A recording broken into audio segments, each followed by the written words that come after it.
Kayak kita ada orang tiba-tiba masuk ke rumah kita, lalu dia bilang, saya bawa surat dari RT. Bahwa mulai dari hari ini RT bilang bahwa rumah ini kita harus bagi dua. Kamu tinggal di WC dan di dapur, saya ambil selain itu. Emang kita terima kalau kayak gitu? Ini kan perampokan. Ini kan penjajahan. Kok kita malah terima yang kayak gitu? Kok malah kaum muslimin menyerunya pada wilayah 1947? Kita nggak mau. Kita nggak mau wilayah 1947. Kita nggak mau wilayah 1967, apalagi setelah perang 6 hari, kita nggak mau wilayah yang sekarang, dan bahkan kita nggak mau wilayah sebelum UN mengatakan partisi yaitu adalah wilayah tahun 1946. Kita juga nggak mau. Yang kita mau apa? Itu adalah wilayah kaum muslimin. Penjajah harusnya dienyahkan. Orang yang merampok harusnya nggak boleh di situ. Ini adalah solusi sebenarnya. Maka solusi terhadap penjajahan ya berarti dibebaskan. Sebagaimana Umar bin Khattab membebaskan Baitul Maqdis. Sebagaimana Salahuddin Al-Ayyubi membebaskan Baitul Maqdis. Jadi penjajah itu bukan negosiasi.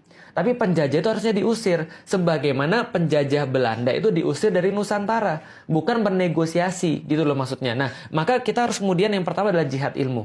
Dan Rasulullah SAW mencontohkan bahwa ini dilakukan sepanjang 14 tahun. Setelah itu Rasulullah melakukan jihad negosiasi atau jihad politik yang dilakukan oleh Rasulullah sepanjang 2 tahun. Mengirimkan surat-surat, bernegosiasi dengan penguasa-penguasa yang ada di Baitul Maqdis dan seterusnya. Lalu setelah itu baru Rasulullah menempuh jihad militer yang berakhir dengan pembebasan Baitul Maqdis di zamannya Umar bin Khattab pada tahun 638 Masehi. Inilah kemudian yang menjadi sebuah pengetahuan bagi kita yang pengen saya sharing teman-teman sekalian. Jadi teman-teman sekarang ngerti kenapa sih Palestina itu bermasalah. Atau lebih tepatnya istilahnya adalah Baitul Maqdis itu bermasalah. Lalu apa yang bisa kita lakukan untuk menyelesaikan problem Baitul Maqdis secara long term, secara permanen, yaitu adalah membangun kekuatan itu dan membangun persatuan itu dan membangun kepemimpinan itu. Lalu apa yang bisa kita lakukan sekarang? Nggak ada yang lain selain doa, donasi, dan share pengetahuan-pengetahuan tentang Baitul Maqdis agar kita tidak menjadi orang-orang yang memperhatikan Baitul Maqdis hanya ketika mereka menangis dan berteriak ketika mereka dibom, dihujani dengan peluru ataupun dibunuh di depan mata kita. Sehari lagi kita menunda kebangkitan Islam, sama seperti sehari lagi kita memberikan waktu bagi penjajah Zionis biadab itu untuk membunuh saudara-saudara kita yang ada di Palestina.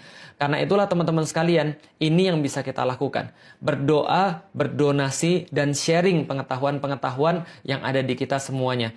Dan Allah Subhanahu wa Ta'ala mungkin pada tahun ini memberikan kita sebuah pelajaran yang sangat berarti.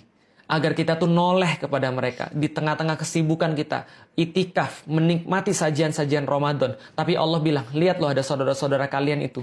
Yang saudara-saudara kalian itu tertindas, yang saudara-saudara kalian itu terjajah. Mudah bagi Allah untuk membebaskan mereka.